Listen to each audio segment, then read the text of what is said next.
Hi guys, welcome back once again in this chemistry class. और हमारा चल रहा है मेटलर्जी शाउस स्क्रीनिंग की तैयारी के दौरान ये चैप्टर हम लोग पढ़ रहे हैं। आगे की बात करते हैं। इसके 3 लेक्चर हो चुके हैं बेसिकली अभी तक, और उसमें हम लोगों ने क्या क्या पढ़ा है। हमने पढ़ा है मेटल, नॉन मेटल की डेफिनेशन, उनकी फिजिकल प्रॉपर्टीज और उनकी केमिकल प्रॉपर्टीज। और लास्ट लेक्चर में हम लोगों ने मेटलर्जी शुरू कर दिया था, और मेटलर्जी में भी हम लोग पढ़ चुके हैं कि मिनरल क्या है, ओर क्या है, गैंग क्या है, फ्लक्स क्या है, स्लैग क्या है, और मेटलर्जी के प्रोसेस क्या है। तो मैं जो प्रोसेस है मेटलर्जी का वो पूरा लिखवा चुका हूँ। अब बारी बारी से उन प्रोसेस के बारे में हम लोग बात करेंगे, ठीक है। उम्मीद है कि ये लेक्चर देखने से पहले आप लोगों ने इससे पहले वाला लेक्चर देखा होगा। नहीं देखा है तो देख लो, वरना काम नहीं बनेगा, बात नहीं बनेगी। चलो, पहला पहला प्रोसेस है। अब हम ओर को लेकर आए तो ओर तो बड़े बड़े पत्थरों के जैसे होते हैं, तो सबसे पहला काम है ओर को क्रश करना। तो क्रशिंग ऑफ ओर, सबसे पहले आप ओर को क्रश करना पड़ेगा। You have to change ore into powdered form. आपको ओर को पाउडर्ड फॉर्म में चेंज करना होगा। इसके लिए आप एक मशीन यूज करते हैं, बॉल मिल। समझे? बॉल मिल वो मशीन है, बड़ी सी मशीन होती है, उसमें ओर वगैरह जो पत्थर होते हैं बड़े बड़े अर्थ क्रश से जो निकाल कर ओर लेकर आए हैं, उसको उसमें डाल देते हैं। उसको पीस पास के बराबर कर देता है, सब पाउडर फॉर्म में चेंज कर देता है। तो किसी भी मेटल की मेटलर्जी में ये वाला स्टेप कॉमन है सब में। क्रशिंग ऑफ ओर तो हर बार करना है। क्रशिंग भी बोलते हैं इसी को, और भी नाम इसके बताए थे, पल्वराइजेशन भी कहते हैं इसी को, ठीक है। इसके अलावा फिर हमारा एक दूसरा स्टेप जो है, ये इंपॉर्टेंट है, इससे क्वेश्चन काफी पूछे गए हैं। सेकंड पॉइंट है concentration of ore. Concentration of ore, अब ये क्या है जरा इसको समझते हैं। देखो, जिस ओर को आपने पाउडर्ड फॉर्म में लेकर आए हैं उस ओर में क्या है, उसमें आपका एक तो मेटल कंपाउंड है जिसकी हमें जरूरत है, प्लस उसके साथ है गैंग, है कि नहीं है। भाई आपने पूरे के पूरे ओर को अगर पीस दिया, पाउडर बना दिया, तो उसके अंदर मेटल कंपाउंड है, मेटल कंपाउंड के अंदर ही मेटल है जो हमारा डिजायरिंग एलिमेंट है, जो हमें चाहिए, जिसको हम निकालने के लिए इतनी सारी चीजें कर रहे हैं, और साथ में है उसके अंदर गैंग। क्लियर? अब गैंग क्या है, गैंग आपने पढ़ा है, gangues are the unwanted particle in any ore. जो ओर के अंदर अनवांटेड पार्टिकल हैं जो हमारे काम के नहीं है, जैसे कि मिट्टी हो सकती है, क्ले हो सकता है, राख हो सकती है उसके अंदर, और स्टोन हो सकते हैं उसके अंदर, ऐसी चीजें जो हमारे काम की नहीं है। हमारे काम का है उसमें मेटल, तो मेटल को निकालना है। तो कॉन्सेंट्रेशन ऑफ ओर का, कॉन्सेंट्रेशन ऑफ ओर में होता क्या है बेसिकली समझो। मेटल कंपाउंड का कॉन्सेंट्रेशन बढ़ जाता है, इंक्रीज होता है। मेटल कंपाउंड का कॉन्सेंट्रेशन इंक्रीज होता है क्योंकि आप उसके अंदर से जो अनवांटेड पार्टिकल है यानी गैंग को अलग करते हैं। तो कॉन्सेंट्रेशन क्या है, कॉन्सेंट्रेशन ऑफ ओर का मतलब हो गया separating separating the gangue particles from powdered ore is called concentration of ore. इसको और भी नाम बताए थे मैंने, जैसे कि बेनिफिकेशन भी कहते हैं इसको, ड्रेसिंग भी कहते हैं। ओर की ड्रेसिंग कर रहे हैं हम, ओर को थोड़ा व्यवस्थित कर रहे हैं और ज्यादा बेहतरीन बना रहे हैं उसको, उसके अंदर से जो फालतू की अनवांटेड चीजें हैं उसको निकाल रहे हैं, ठीक है। तो कॉन्सेंट्रेशन ऑफ ओर का यही सब चीजें हैं। अब कॉन्सेंट्रेशन ऑफ ओर काफी तरीके से हो सकता है, जरा इसको समझ लेते हैं। कॉन्सेंट्रेशन ऑफ ओर के ऊपर क्वेश्चन भी आते हैं, तो ये कोई नॉर्मल मेथड नहीं है, आप इसको जरूर इसको समझना होगा आपको। तो दो तरह के मेथड हो सकते हैं, एक हमारा फिजिकल मेथड है और एक होता है हमारा केमिकल मेथड, ठीक है। अब देखो एक बात समझना, हुआ क्या है कि जो और हमने जिसको पाउडर बनाया है पीस के, अब उसके अंदर मतलब ऐसा मान लो कि और एक तरह का मिक्सचर है जिसके अंदर मेटल कंपाउंड है, यानी कि जो मेटल है वो है उसके अंदर, और उसके अंदर है गैंग। तो एक तरह का ये मिक्सचर है। तो मिक्सचर में से हमें मान लो गैंग को अलग करना है, तो मिक्सचर को सेपरेट करके हमको उसके अंदर से जो काम की चीजें नहीं है उसको निकालना है, और जो काम की चीजें हैं उसको रखना है ताकि हम उसके अंदर से मेटल निकाल सकें, है ना। ये तो किया जाता है। तो फिजिकल प्रोसेस में क्या क्या हो सकता है इसको समझने वाला थोड़ा जरूरत है तुम लोगों को लिए। पहला मेथड यहां पर है ग्रेविटी सेपरेशन। ग्रेविटी सेपरेशन, ठीक है। ग्रेविटी सेपरेशन क्या होता है समझेंगे जरा इसको। ग्रेविटी सेपरेशन का मतलब ये हो गया कि यहां पर भाई कंसंट्रेशन का मतलब तो है यही है कि आपको पाउडर डोर में से गैंग को अलग करना है और जो काम का मेटल है उसको निकालना है, ठीक। अब ग्रेविटी सेपरेशन किस चीज पे बेस्ड होता है, ये बेस्ड होता है डेंसिटी, ठीक है। किस पे बेस्ड है, डेंसिटी पे। अब हुआ क्या, पाउडर डोर है तो उसके अंदर जो गैंग है और मेटल कंपाउंड है, दोनों की डेंसिटी में फर्क हो सकता है। डेंसिटी मतलब दोनों में से कोई चीज हल्की हो सकती है, कोई चीज भारी हो सकती है। तो इसके बिहाफ पर हम दोनों को अलग कर सकते हैं। किसी भी मिक्सचर के कंपोनेंट्स को अगर अलग करना है तो कोई एक ऐसी प्रॉपर्टी पकड़नी पड़ेगी जो उन दोनों में डिफरेंट हो। जैसे आप ऑयल और वाटर को जब अलग करते हैं, अगर ऑयल और वाटर का मिक्सचर है तो आपको पता है कि ऑयल और वाटर मिलते नहीं है, तो ऑयल और वाटर को कितना भी मिलाने की कोशिश करो वो अलग अलग ही रहेंगे। ऐसा होता है कि नहीं होता है? ऐसा होता है, बिल्कुल ऐसा होता है। तो ऑयल और वाटर दोनों अलग अलग रहेंगे। अगर आपने मान लो उनको अलग करने के लिए ग्रेविटी सेपरेशन, अब क्या होगा कि ऑयल और वाटर में भी यही है कि वाटर की डेंसिटी ऑयल से ज्यादा होती है, ऐसा होता है ना। तो इसीलिए उन दोनों को हम लोग कौन से मेथड से अलग करते हैं, सेपरेटिंग फनल मेथड होता है। तो यहाँ पर भी ग्रेविटी सेपरेशन मेथड है, यानी कि डेंसिटी के बेसिस पे अलग करना है। ओर और गैंग में से कोई एक चीज भारी है और कोई एक चीज हल्की है। तो इसके दो मेथड हो सकते हैं, एक है हमारा हाइड्रोलिक वॉशिंग और दूसरा है हमारा विल्फी टेबल। आपको क्या ध्यान रखना है, क्वेश्चन ऐसे आ सकता है कि ग्रेविटी सेपरेशन मेथड में जो सेपरेशन होता है वो किस चीज पे बेस्ड है, वो डेंसिटी के बेस्ड है, डिफरेंट डेंसिटी, ठीक है। यानी कि ओर और गैंग की डेंसिटी में फर्क होगा। इसके लिए हम दो मेथड फॉलो करते हैं, एक होता है हाइड्रोलिक वॉशिंग और एक होता है विल्फी टेबल। ये क्या है, इसको स्टेट बोर्ड की बुक से आप पढ़ सकते हो, वहां पर ब्रीफली डिस्क्राइब किया गया है अच्छे से, तो इसको आप वहां से देख लेना। यहाँ इतना समय नहीं है कि इन दोनों को चर्चा की जाए, बस ये समझ लेना hydraulic washing and विल्फी table method based on density separation and it comes under gravity separation method, और ये ग्रेविटी सेपरेशन के अंडर में ही ये सारी चीजें आती हैं, ठीक। तो एक तो हो गया ये पहला मेथड। इसके अलावा फिजिकल मेथड दूसरे की बात किया जाए तो हमारा है मैग्नेटिक सेपरेशन। मैग्नेटिक सेपरेशन, ठीक। मैग्नेटिक सेपरेशन मेथड क्या है, मैग्नेटिक सेपरेशन नाम से ही पता चल रहा है कि कहीं ना कहीं फिर से वही चीज है कि पहले स्टेप में हमने जो पाउडर ओर को पाउडर फॉर्म में लेकर आए हैं, अब उसके अंदर हमारा मेटल कंपाउंड भी है और हमारा गैंग भी है। तो दोनों में से कोई एक ऐसी प्रॉपर्टी पकड़ो जो दोनों में अलग हो। तो मैग्नेटिक सेपरेशन मेथड की जरूरत वहां पड़ेगी जहां पर मेटल और क्या बोलते हैं गैंग में दोनों में मैग्नेटिक प्रॉपर्टी में डिफरेंस हो। समझ के बात को, दोनों की मैग्नेटिक प्रॉपर्टी में डिफरेंस हो। जैसे कि अ, जैसे कि ओर या गैंग में से दोनों में से कोई एक है जिसके अंदर मैग्नेटिक प्रॉपर्टी है, यानी कि जो मैग्नेट की तरफ अट्रैक्ट होता है, और दूसरा ऐसा है जो मैग्नेट की तरफ अट्रैक्ट नहीं होता। तो इस बिहाफ पे हम दोनों को अलग कर सकते हैं कि नहीं कर सकते। सपोज कीजिए, मान लो आपके पास राइस है, अब राइस में आप आयरन के छोटे छोटे टुकड़े मिला दीजिए, दोनों खूब सारे, इतना राइस ले लीजिए, इतने टुकड़े मिला दीजिए। अब दोनों को ऐसे ऐसे निकाल के तो करना अलग बड़ा मुश्किल हो जाएगा। ज्यादा आसान क्या है कि अगर हमारे पास मैग्नेट है तो हम उसके ऊपर ऐसे करके लेके जाएंगे, तो जितना भी आयरन के टुकड़े होंगे वो सारा का सारा मैग्नेट अट्रैक्ट कर लेगा, लेकिन राइस को मैग्नेट अट्रैक्ट नहीं करेगा। तो इस तरह से दोनों को अलग किया जा सकता है। सेम यही मेथड यहाँ पर भी है। मैग्नेटिक सेपरेशन मेथड इसीलिए काम आता है ताकि जब गैंग और ओर की मैग्नेटिक प्रॉपर्टीज में डिफरेंस हो तो उनको अलग किया जा सकता है। ये एक एग्जांपल, ये इसका किस लिए काम आता है, टिन की एक और होती है कैसिटेराइट, लिखवाया है मैंने, टिन की एक और होती है कैसिटेराइट, ठीक है ना। इससे टिन, इसके अंदर फेरस टंगस्टेट नाम का FeWO4 फेरस टंगस्टेट बोलते हैं। इस फेरस टंगस्टेट जैसा एक इसके अंदर वो होता है, क्या बोलते हैं, कंपाउंड होता है इसके अंदर, जो इसकी गैंग होती है असल में। और कैसिटेराइट है और ये इसके अंदर गैंग का काम करता है, ठीक है। तो ये जो गैंग होता है उसके अंदर मैग्नेटिक प्रॉपर्टी होती है। तो दोनों में से किसी एक में भी अगर मैग्नेटिक प्रॉपर्टी हो तो दोनों को अलग किया जा सकता है। और इसका पूरा मेथड जो है वो स्टेट बोर्ड की बुक में दिया हुआ है, आप उसको वहां से पढ़ सकते हैं, ठीक है। तीसरा मेथड जो हमारे पास फिजिकल मेथड है, तीन ही मेथड है फिजिकल के। पहला है ग्रेविटी सेपरेशन जिसमें विल्फी टेबल और हाइड्रोलिक वॉशिंग आती है। दूसरा है हमारा मैग्नेटिक सेपरेशन जो बेस्ड है मैग्नेटिक प्रॉपर्टी के डिफरेंस पे। तीसरा हमारा होता है froth flotation. Froth froth flotation. अब फ्रोथ फ्लोटेशन मेथड क्या है, फ्रोथ का मतलब क्या होता है, लेदर, झाग, ठीक है ना। और फ्लोटेशन का मतलब फ्लोट करना।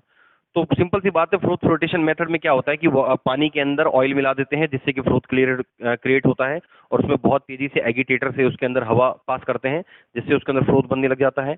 और जो अब यहाँ पर कौन सी प्रॉपर्टी है, देखो समझो, यहाँ पर जो फ्लोट फ्लोटेशन मेथड होता है, जैसे कि मतलब वही है कि पाउडर डोर है हमारे पास।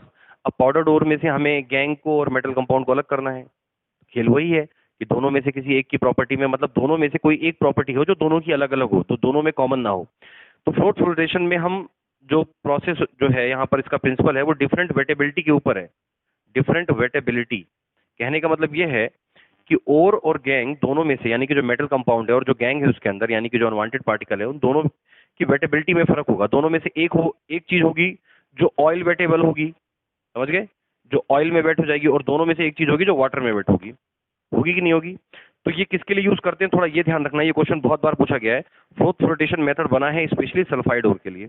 सल्फाइड ओर जैसे कि हमारी सिनाबार, कॉपर पाइराइट, ठीक है ना, कॉपर पाइराइट, और है हमारे पास जैसे कि गैलेना, तो इस तरह की जो सल्फाइड्स और होती हैं उसके लिए बना है फ्लोटेशन मेथड। इसमें वाटर में बताया है पूरा मेथड। इसको भी आप स्टेट बोर्ड की बुक से पढ़ सकते हैं, वहाँ पे पूरा डिस्क्राइब किया गया है। सीबीएसई बोर्ड की बुक में नहीं है, ये सिर्फ स्टेट बोर्ड में मिलेगा। एग्जाम में इससे क्वेश्चन आते हैं काफी सारे। तो फ्लोटेशन डिफरेंट वेटेबिलिटी पर ऊपर है। यहाँ पर दो प्रॉपर्टी यूज की जाती है, एक एक हाइड्रोफिलिक नेचर, एक हाइड्रोफोबिक नेचर। तो जो हमारा सल्फाइड ओर्स होती हैं, तो सल्फर जो होता है वो ऑयल में वेटेबल होता है, वेट हो जाता है सल्फर, लेकिन पानी में नहीं होता। तो कहीं ना कहीं वो हाइड्रोफोबिक नेचर का है। जो सल्फाइड्स हो रहे हैं वो हाइड्रोफोबिक नेचर की हैं, तो हाइड्रोफोबिक नेचर की हैं। और जो उसके अंदर गैंग है वो हाइड्रोफिलिक नेचर का है। तो इस बिहाफ पे दोनों को अलग किया जा सकता है। तो क्वेश्चन ऐसे ही आते हैं, समझ लो। क्वेश्चन पूछा गया कि फ्लोटेशन मेथड किन ओर्स के लिए यूज होता है? सल्फाइड ओर के लिए। फ्लोटेशन मेथड में प्रिंसिपल क्या है? डिफरेंट वेटेबिलिटी, हाइड्रोफिलिक और हाइड्रोफोबिक नेचर वहां पे देखा जाता है। और बस यही तरीका है। मैग्नेटिक सेपरेशन, मैग्नेटिक प्रॉपर्टी के ग्रेविटी सेपरेशन डिफरेंट डेंसिटी पे। फिजिकल प्रॉपर्टी मतलब फिजिकल मेथड से अगर कंसंट्रेशन करना है और का, तो इतनी ही पॉसिबिलिटी है। ठीक है, ठीक है। तो इसको निपटाते हैं, यहाँ पर आगे की बात करते हैं।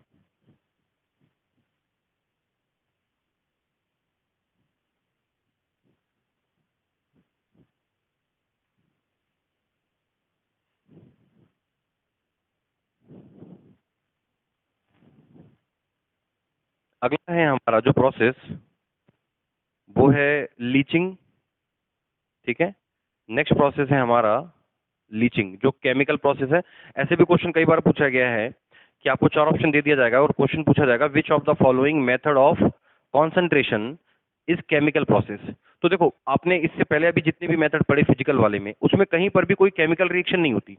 बहुत सिंपल सिंपल मेथड है। डेंसिटी के बेसिस पे दोनों चीजों को अलग कर दिया, मैग्नेटिक प्रॉपर्टी के बेसिस पे अलग कर दिया, या हाइड्रोफिलिक और हाइड्रोफोबिक नेचर के बेसिस पे अलग कर दिया। तो उन सारी चीजों में कहीं पर कोई केमिकल रिएक्शन नहीं होती। अगर होती तो मैं जरूर लिखता, लेकिन होती ही नहीं है। लीचिंग मेथड जो है ये एक केमिकल प्रोसेस है। सबसे पहले ये बात ध्यान रखना है कि ये एक केमिकल मेथड है। और अगर केमिकल मेथड है तो इसके अंदर केमिकल रिएक्शन भी होंगी ही होंगी। इसके अंदर केमिकल रिएक्शन भी देखने को मिलेंगी। ठीक। लीचिंग प्रोसेस में क्या होता है कि जो हमारे पास पाउडर्ड ओर है, जो कॉन्सेंट्रेटेड, जो हमने जो ओर को पाउडर बनाया है, अब उसके अंदर से हमको गैंग को और मेटल कंपाउंड को अलग अलग करना है। ठीक, करना तो हमें यही है। फिर हम क्या करेंगे, अब जब दोनों को अलग करना है तो एक ऐसा प्रॉपर्टी देखो जो दोनों में अलग अलग हो। तो यहां पर क्या होता है कि लीचिंग मेथड में हम लोग एक लेते हैं लीचिंग एजेंट। लीचिंग एजेंट कुछ भी हो सकता है, मतलब कोई कोई सोल्यूशन हो सकता है। तो जनरली लीचिंग एजेंट के तौर पे सोडियम हाइड्रोक्साइड का एक का सोल्यूशन लेते हैं। जैसे जब मेटलर्जी एल्यूमिनियम की आप लोग पढ़ते हो, तो एल्यूमिनियम की मेटलर्जी में लीचिंग एजेंट सोडियम हाइड्रोक्साइड होता है। तो कोई भी बेसिक सोल्यूशन ले लेते हैं सोडियम हाइड्रोक्साइड में, उसके अंदर वो पाउडर ओर जो होती है हमारे पास, उसको डिप कर देते हैं 3 से 4 घंटे के लिए। 3 से 4 घंटे के बाद क्या होता है कि गैंग, भाई पाउडर डोर में दो चीजें हैं, एक तो गैंग है यानी कि अनवांटेड पार्टिकल, और एक उसके अंदर मेटल कंपाउंड यानी कि जो हमें चाहिए मेटल कंपाउंड। दोनों में से कोई एक चीज होगी जो उस सोल्यूशन के अंदर रिएक्शन कर जाएगी और रिएक्शन करके एक नया कंपाउंड बनाएगी, और जो नया कंपाउंड बनेगा वो उस सोल्यूशन के अंदर सॉल्युबल होगा। एल्यूमिनियम की मेटलर्जी पढ़ोगे तो वहां पढ़ोगे। तो याद रखना, एक लीचिंग एजेंट यहाँ पर यूज होता है जिसके अंदर उसको डिप करके रखा जाता है। गैंग और मेटल कंपाउंड में से एक चीज होगी जो रिएक्शन कर जाएगी। तो जनरली जो मेटल कंपाउंड होते हैं वो रिएक्शन कर जाते हैं, वो रिएक्शन कर जाएंगे, तो उसके बाद वो उसके अंदर डिसॉल्व हो जाएंगे। और जो गैंग होगा वो उसके अंदर डिसॉल्व नहीं होगा। क्लियर? तो क्या करना है, बाद में फिल्टर करके जितना भी गैंग है उसको अलग कर लेना है। तो फिल्टर हो जाएगा क्योंकि एक चीज डिसॉल्व हो गई है। ये कुछ इस तरह से, ऐसे समझ लो, जैसे मान लो आपको दे दिया जाए, क्या बोलते हैं, आपको एक मिक्सचर दे दिया जाए सैंड और सॉल्ट का। सैंड लिया गया, यानी कि सैंड को क्या बोलते हैं, रेत। ठीक है, रेत, सैंड ले लिया गया, और सॉल्ट, यही जो हमारे घर में सॉल्ट है, दोनों को मिला दो। अब दोनों को ड्राई फॉर्म में ऐसे मिला दोगे तो क्या दोनों को अलग अलग करना पॉसिबल है इतना आसानी से? मतलब ड्राई फॉर्म में तो नहीं कर सकते, लेकिन हमें पता है कि दोनों की एक प्रॉपर्टी में डिफरेंस है। क्या? कि पानी के अंदर सॉल्ट तो डिसॉल्व हो जाता है लेकिन सैंड डिसॉल्व नहीं होता। तो यही करेंगे हम, पूरा का पूरा मिक्सचर लेके जो दोनों का है उसको पानी के अंदर डिसॉल्व कर देंगे। पानी में डिसॉल्व करने से क्या होगा कि सॉल्ट तो डिसॉल्व हो जाएगा लेकिन सैंड डिसॉल्व नहीं होगी। तो हम फिल्टर कर लेंगे तो सारी की सारी सैंड अलग हो जाएगी। तो जो पानी है उसी पानी के अंदर हमारा सॉल्ट है।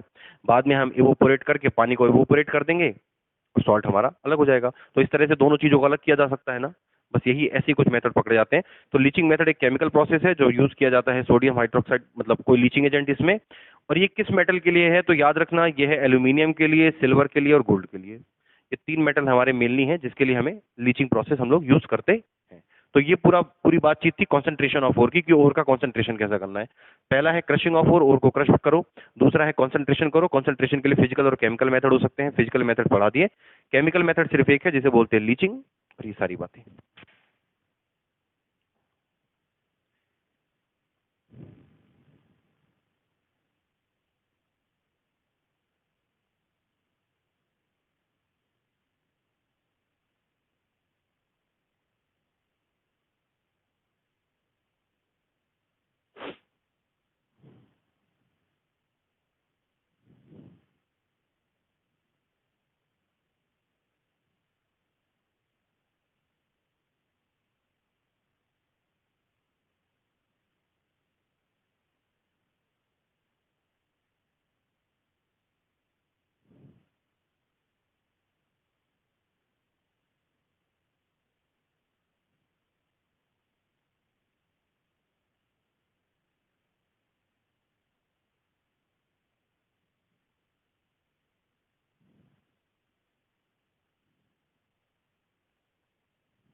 ठीक है, तो इसके बाद हमारा कंसंट्रेशन खत्म हो गया है। और अब तीसरा मेथड क्या होता है, जरा इसको समझो। देखो, सबसे पहले क्या है कि हम ओर को लेकर आए, हमने उसको पाउडर फॉर्म में चेंज किया। क्लियर? जो कि पहला स्टेप था क्रशिंग ऑफ ओर। फिर हमको पाउडर ओर में से गैंग यानी कि जो अनवांटेड पार्टिकल हैं वो, और हमारा जो मेटल कंपाउंड है, हमको उन दोनों को अलग करना था। क्योंकि जो हमारे काम की चीज है, क्या है हमारे काम की चीज? हमारे काम की चीज है मेटल। वो किस में है? वो उस ओर के अंदर, मतलब उस मेटल कंपाउंड के अंदर पड़ा हुआ है। भाई, जो मेटल होते हैं वो कोई ना कोई कंपाउंड के फॉर्मेशन में रहते हैं, है ना? अब उसी चीज के अंदर से हमको मेटल निकालना है। तो फिर तीसरा स्टेप क्या है हमारा? Conversion of ore into oxides. Clear? अब हमें ओर को उसके ऑक्साइड में चेंज करना है। ऐसा क्यों? देखो, होता क्या है, मान लो कोई ओर है तो वो कार्बोनेट के फॉर्म में है, या मान लो ओर सल्फाइड के फॉर्म में है, ठीक है, या मान लो ये सल्फाइड के फॉर्म में है, ठीक है, और इसी तरह से कैल्शियम कार्बोनेट के फॉर्म में है। तो ये जो ओर हैं, इस तरह की ओर जो हैं, अब इसमें से हमको मेटल को निकालना है। इस ओर में से हमें जिंक चाहिए, इसमें से भी हमें जिंक चाहिए, इसमें हमें लेड चाहिए, इसमें हमें कैल्शियम चाहिए, कैल्शियम कार्बोनेट है। तो अब हमें अलग करना है इनको। कैसे करेंगे? तो देखो, सिंपल, बहुत सिंपल सी बात है। पहला काम यह है कि हमको इनके कार्बोनेट या सल्फाइड में से इनको ऑक्साइड के फॉर्म में चेंज करना पड़ेगा। यानी हमें इसको बनाना पड़ेगा जिंक ऑक्साइड, इसको भी बनाना पड़ेगा जिंक ऑक्साइड, इसको बनाना पड़ेगा लेड ऑक्साइड, इसको भी बनाना पड़ेगा कैल्शियम ऑक्साइड। पहले हमें इनको ऑक्साइड के फॉर्म में चेंज करना पड़ेगा। ऐसा क्यों? क्योंकि मेटल को उसके ऑक्साइड में से निकालना ज्यादा आसान है, ज्यादा फिजिबल है, as compare to their sulphide या फिर कार्बोनेट। दूसरे किसी में से निकालना थोड़ा मुश्किल होता है। तो सल्फाइड और कार्बोनेट से बेहतर है कि उसको ऑक्साइड में चेंज किया जाए। ये हो गई एक बात। इससे पहले मैंने एक बात और भी बताई थी कि अगर मेटल ऑलरेडी अपने ऑक्साइड के फॉर्म में है, जैसे एल्यूमिनियम जो बॉक्साइट है, तो वो ऑलरेडी एल्यूमिनियम ऑक्साइड के फॉर्म में है। और जैसे कि मैग्नेटाइट है और हेमेटाइट है, ये ऑलरेडी अपने ऑक्साइड के फॉर्म में है, होते हैं। तो जो और अपने ऑक्साइड के फॉर्म में पहले से ही है, उसमें कोई छेड़छाड़ नहीं करनी है, उसको वैसा ही रहने देना है। जो नहीं है उसको कन्वर्ट करना पड़ेगा उसके ऑक्साइड के फॉर्म में। क्लियर? तो ऑक्साइड के फॉर्म में चेंज करना है तो इसके दो मेथड हो सकते हैं। इसको भी जरा समझ लें, इससे क्वेश्चन बहुत पूछे गए हैं। मेटल को अगर कन्वर्ट करना है उनके ऑक्साइड के फॉर्म में, इसके दो मेथड हो सकते हैं। पहला मेथड है हमारे पास रोस्टिंग, दूसरा मेथड है हमारे पास कैल्सिनेशन। ठीक है? एक मेथड है रोस्टिंग और एक है कैल्सिनेशन। फर्क क्या है दोनों में, समझो। रोस्टिंग मेथड बना है सल्फाइड ओर के लिए स्पेशली। क्लियर? रोस्टिंग मेथड किसके लिए बना है? सल्फाइड ओर के लिए। कैल्सिनेशन मेथड जो हमारा बना है वो बना है कार्बोनेट ओर के लिए। और दूसरा जो हाइड्रेटेड सॉल्ट होते हैं, हाइड्रेटेड सॉल्ट समझते हो, जैसे जिसके अंदर वाटर के मॉलिक्यूल प्रेजेंट होते हैं, जैसे कि मान लो ये है कॉपर सल्फेट डॉट 5s2o, ठीक है, सोडियम कार्बोनेट डॉट 10s2o। इसको बोलते हैं, ये जो वाटर के मॉलिक्यूल हैं इसको बोलते हैं वाटर ऑफ क्रिस्टलाइजेशन। तो कुछ ऐसे सॉल्ट होते हैं जो ऑलरेडी वाटर ऑफ क्रिस्टलाइजेशन के फॉर्म में होते हैं, जिनके फॉर्मेशन के समय ही, इनके क्रिस्टलाइन फॉर्मेशन के समय ही इनके अंदर वाटर के मॉलिक्यूल आ जाते हैं। समझ रहे हो? तो अगर ऐसे वाटर के मॉलिक्यूल भी प्रेजेंट हैं तो इसके लिए, और कार्बोनेट ओर के लिए के लिए यूज किया जाता है कैल्सिनेशन मेथड, और सल्फाइड ओर के लिए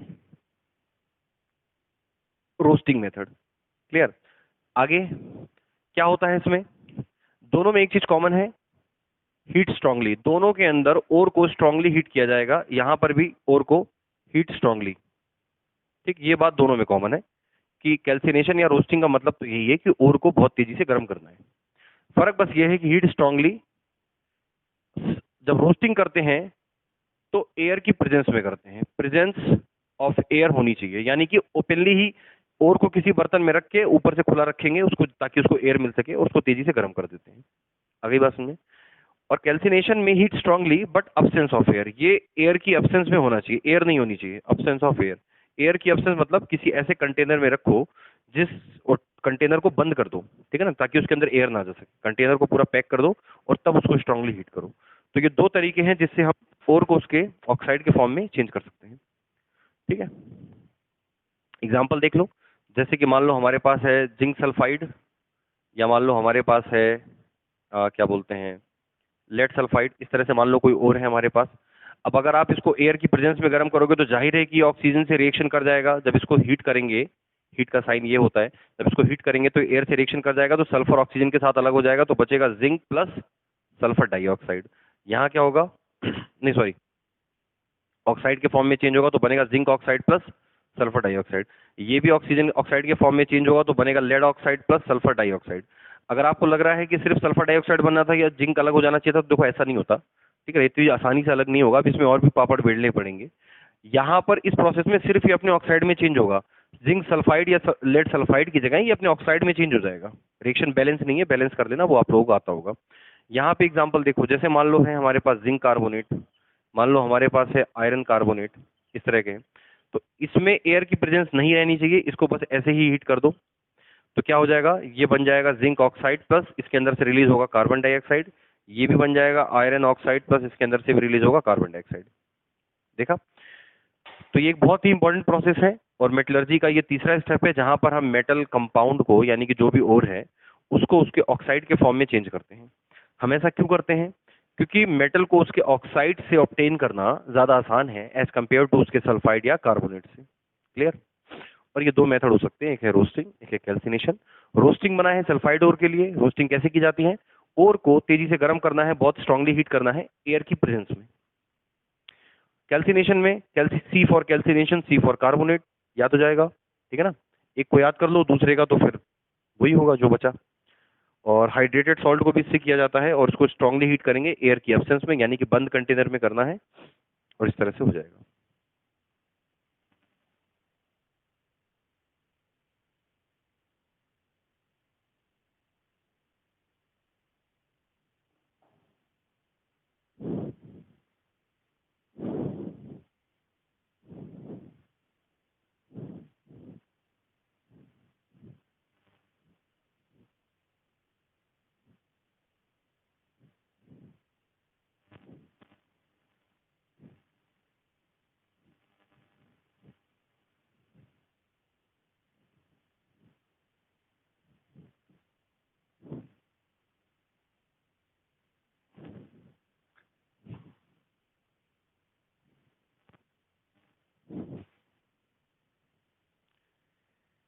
ठीक है, ये हो गया।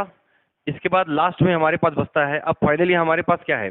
सबसे पहले हमने ओर को पाउडर फॉर्म में चेंज किया, दूसरे में हमने उसका कॉन्सेंट्रेशन किया, उसके अंदर से गैंग हटाया, और तीसरे स्टेप में हमने उसको ऑक्साइड के फॉर्म में चेंज किया।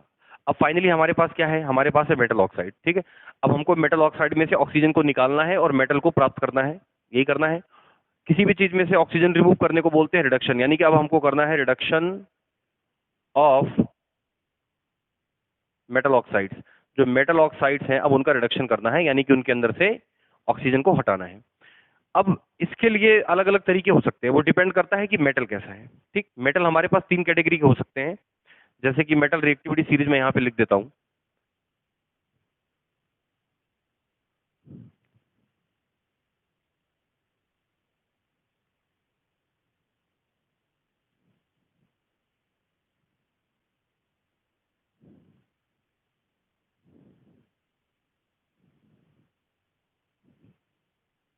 ठीक है, तो ये मेन मेन मेटल है हमारा। तो देखो जरा ध्यान से समझना इसको। ऊपर के जो मेटल है हमारे वो मोस्ट रिएक्टिव मेटल है, यहां से लेकर यहां तक इनको मोस्ट रिएक्टिव मेटल माना गया है। यहां से यहां तक के मेटल को मॉडरेट रिएक्टिव माना गया है, कॉपर तक के मेटल को, और ये लीस्ट रिएक्टिव है। लीस्ट, ये मॉडरेट, और ये वाले हाईली रिएक्टिव। ठीक, यहाँ पे रिडक्शन करने के प्रोसेस में थोड़ा अलग मेथड है, तो इस तरह से इसको देखा जाएगा। तो जो हाई रिएक्टिव मेटल है इनका होता है इलेक्ट्रोलिटिक रिडक्शन, इनका इलेक्ट्रोलिटिक रिडक्शन कराएंगे, इलेक्ट्रोलिटिक रिडक्शन। ठीक है ना, आप लोगों ने इलेक्ट्रोलिसिस तो पढ़ा ही होगा, इलेक्ट्रोलिसिस तो पढ़ा ही होगा ना, तो वही इलेक्ट्रोलिटिक रिडक्शन इनका होता है, इलेक्ट्रोलिसिस इनका कराया जाता है। ठीक है, मॉडरेट रिएक्टिव मेटल का कैसे होगा? मॉडरेट रिएक्टिव मेटल यानी ये जो होंगे इनके लिए लेना पड़ेगा हमको, इनका रिडक्शन होगा, इनका रिडक्शन होगा किसी रिड्यूसिंग एजेंट से। इनके लिए रिड्यूसिंग एजेंट की जरूरत पड़ेगी रिडक्शन करवाने के लिए। अब रिड्यूसिंग एजेंट के तौर पे हम ले सकते हैं कार्बन, कार्बन मोनोऑक्साइड या हाइड्रोजन। ये तीन यहाँ पर रिड्यूसिंग एजेंट के तौर पे यूज होता है। और याद रखना, जिंक के केस में हाइड्रोजन से इसका रिडक्शन नहीं करवाया जा सकता। थोड़ा जिंक की बात याद रखना, जिंक के केस में जिंक का रिडक्शन, ठीक है, जिंक के केस में हाइड्रोजन से नहीं होगा, कार्बन या कार्बन मोनोऑक्साइड से हो जाएगा। तो जो मॉडरेट रिएक्टिव मेटल है उनका रिडक्शन कैसे होगा? रिड्यूसिंग एजेंट से। ये तीन रिड्यूसिंग एजेंट है। और जो लीस्ट रिएक्टिव मेटल है जैसे ये वाले, इनके रिडक्शन के लिए बहुत ज्यादा तामझाम नहीं करनी पड़ेगी। इनके रिडक्शन के लिए बस इनको हीट करना पड़ेगा, हीट, स्ट्रांगली हीटिंग। इनको स्ट्रांगली हीटिंग कर दोगे तो ये अपने आप ऑक्सीजन छोड़ देंगे। जरा एक एक एग्जांपल ले लेते हैं। जैसे मान लो जो मोस्ट रिएक्टिव मेटल है उसमें से मान लो मैं ले लेता हूं, सपोज करो मान लो ऊपर वाले में से मैं ले लेता हूं Al2O3। ये है, आप इसमें से इलेक्ट्रिसिटी पास करेंगे तो इसके अंदर से एल्यूमिनियम प्लस ऑक्सीजन दोनों अलग हो जाएंगे। तो मेटल मिल गया अलग कि नहीं मिल गया? इसको हम पढ़ेंगे आगे एल्यूमिनियम की मेटलर्जी में। तो पहला तो ये हो गया। मॉडरेट रिएक्टिव मेटल में से कोई एक ले लेते हैं। जैसे मान लो हमने ले लिया, सपोज करो जिंक ऑक्साइड के साथ में ले लिया कार्बन, तो बनेगा जिंक प्लस कार्बन डाइऑक्साइड। तो जिंक अलग हो गया कि नहीं हो गया? इसी तरह से एक रिएक्शन आपके बुक में दी हुई है, कॉपर ऑक्साइड के साथ में रिड्यूसिंग एजेंट ले सकते हैं हाइड्रोजन। तो हाइड्रोजन ऑक्सीजन को खींच लेगा तो बचेगा कॉपर प्लस हाइड्रोजन ऑक्सीजन मिलकर बनाएंगे वाटर, तो कॉपर अलग हो गया।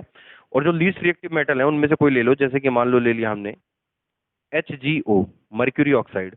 इसके लिए कोई रिड्यूसिंग एजेंट की जरूरत नहीं है, बस इसको गर्म कर दो, अपने आप ही मर्क्यूरी अलग हो जाएगा, ऑक्सीजन अलग हो जाएगा। मेनली मेटलर्जी का तो मेन जितनी बातें हैं मेटलर्जी के बारे में वो सारी हो गई हैं। ओर को पहले पाउडर बनाओ, फिर उसके बाद उसका कॉन्सेंट्रेशन करो, ठीक है। कॉन्सेंट्रेशन करने के बाद फिर उसको ऑक्साइड में चेंज करो, जिसके लिए दो मेथड है, कैल्सिनेशन और रोस्टिंग। और जब ऑक्साइड में चेंज हो जाएगा तो फाइनली उसका ऑक्सीजन रिमूव करना है। इसके लिए हमें उसका करना पड़ेगा रिडक्शन। रिडक्शन करने के लिए मेटल के अलग अलग तरीके से रिडक्शन करने हैं। जो हाईली रिएक्टिव है, पोटेशियम टू एल्यूमिनियम, इनका इलेक्ट्रोलिटिक रिडक्शन होगा। क्वेश्चन पूछा गया है कई बार, चार ऑप्शन दे देगा, पूछेगा which of the following metal will reduce by electrolytic reduction. किसका रिडक्शन इलेक्ट्रोलिटिक होगा? तो ऊपर के याद रख लेना, ये जितने यहां से लेकर कॉपर तक हैं ये मॉडरेट रिएक्टिव हैं, इनके लिए रिड्यूसिंग एजेंट की जरूरत पड़ेगी ये तीन। और जो नीचे वाले हैं इसके लिए क्या करना पड़ेगा, ये ऐसे हो जाएंगे। तो कुल मिला के ये है कि जो सबसे हाईली रिएक्टिव है और सबसे कम रिएक्टिव है, इन दोनों के लिए रिड्यूसिंग एजेंट नहीं चाहिए। मॉडरेट रिएक्टिव के लिए हमें रिड्यूसिंग एजेंट की जरूरत पड़ती है। और reducing agent carbon, carbon monoxide, hydrogen हो सकते हैं। जिंक के लिए हाइड्रोजन यूज नहीं किया जा सकता, इन दोनों से किया जा सकता है। जिंक की कहानी थोड़ी अलग है, ठीक। तो इसी के साथ लेक्चर यहीं समाप्त होता है। आगे के लेक्चर में हम लास्ट में जो बचा कुचा पॉइंट है इस चैप्टर का वो सारे डिस्कस कर लेंगे, ठीक है। और बाकी आप लोग भी पढ़ते रहिए, और जो भी टॉपिक आप यहाँ से पढ़ें आप उसको एक बार स्टेट बोर्ड की बुक से जरूर पढ़ें, ये बहुत जरूरी है, ठीक है। बाय।